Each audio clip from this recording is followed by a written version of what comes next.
especially from sites like Rakhi, have been widely discussed. Some people claim that these studies prove that Harappans were entirely indigenous, while others argue that the evidence is still insufficient. Is it actually enough that two samples can really represent an entire civilization that stretched over millions of square of kilometers? Ancient DNA has transformed archaeology, but it has also clear limitations. In Harappan civilization covered over a million square kilometers and existed for several centuries. Yet only a handful of usable ancient DNA samples have been recovered because India's climate makes DNA preservation extremely difficult.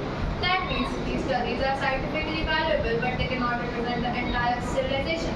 They tell us about specific individuals, not necessarily every Harappan community. Most researchers therefore see genetics as one source of evidence that must be interpreted alongside archaeology, anthropology, and environmental studies. Science has improved the debate, but it hasn't settled it. There's another challenge. Since the Harappan script hasn't been deciphered, we don't know what the people called themselves, we don't know which language they spoke, and we don't even know how they described their own origins. Without written records, are these historians relying too heavily on archaeological finds? And genetics could future discoveries completely outrun today's theories? Absolutely. The undeciphered script is perhaps the greatest obstacle. Since we can't read Harappan records, we don't know what language they spoke, how they identified themselves, or how they viewed their own society. Because of this, historians reconstruct the past indirectly with cities, tours, burials, tools, trade, goods, and scientific analysis. Every major discovery, whether a new excavation, more ancient DNA, or some later decipherment of the script, had the potential to reshape existing theories. History isn't static; it's constantly revised as new evidence emerges.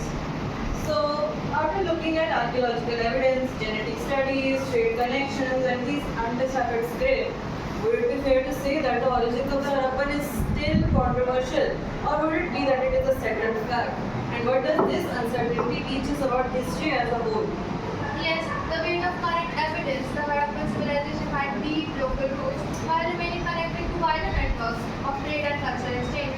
What remains uncertain is the scale and significance of migration and in that process. This debate teaches us an important lesson about history. Good history isn't built on certainty but on evidence.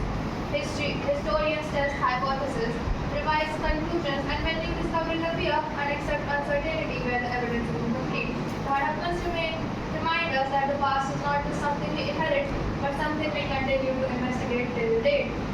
What an enriching conversation. It was really nice talking to you. Okay.